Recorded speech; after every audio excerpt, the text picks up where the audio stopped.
I call the member for Throsby. Thank you, Deputy Speaker. You know, sometimes when you read the motions on notice for private members' business, it can read a little bit like a triage sheet at a major hospital in any capital city around the country. Against that background, it's a little bit surprising that the words Charcot-Marie tooth disease have never been mentioned in Hansard before. Particularly surprising given that it's the most common form of inherited neuromuscular disease.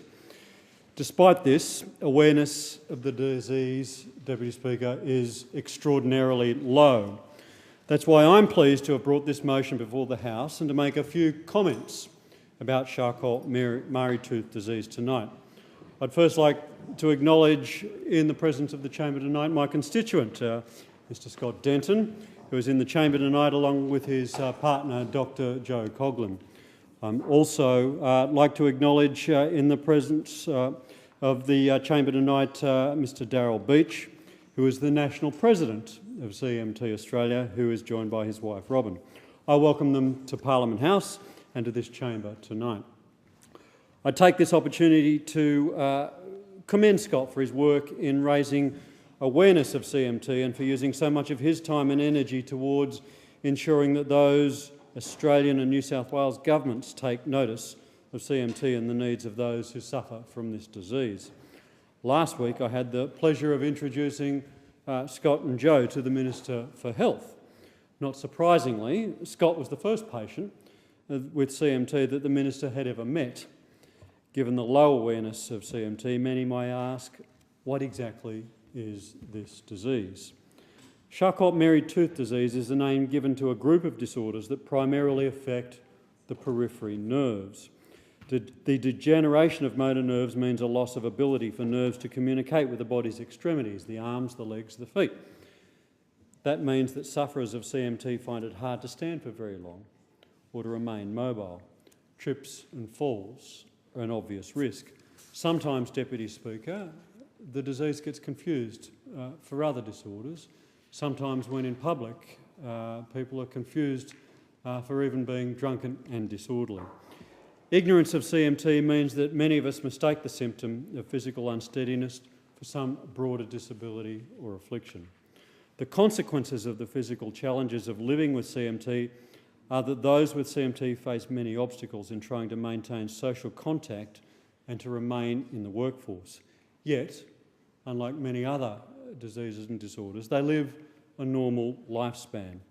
It's of great concern that the low level of awareness of CMT means that it is frequently misdiagnosed in Australia.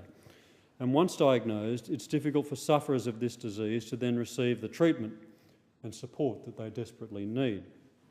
Physiotherapy, rehabilitation and allied healthcare can all slow the progression of symptoms of CMT.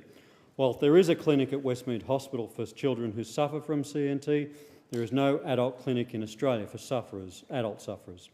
Advances in DNA testing and better affordability mean that the estimated prevalence of CMT shows that is far more common than previously thought. It's estimated that 1 in every 250,000 Australians are affected by CMT, but it could be much more prevalent than even that.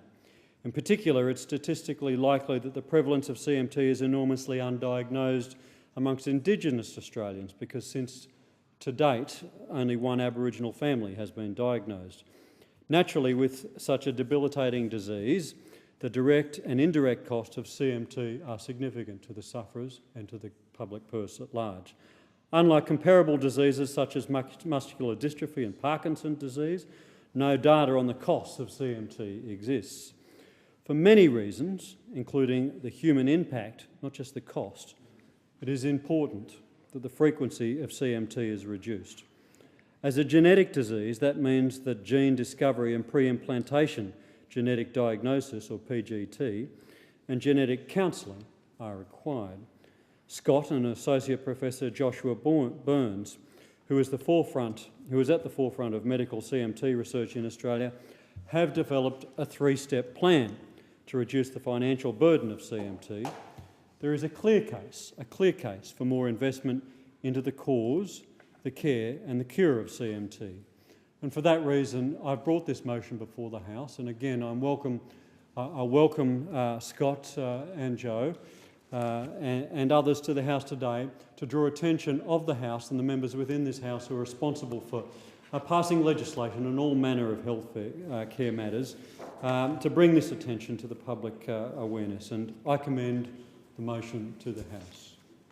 I thank the member for his contribution and take the opportunity to formally welcome Scott and Joe to the Federation Chamber, and thank you for your civic participation in helping broaden the understanding of this important disease.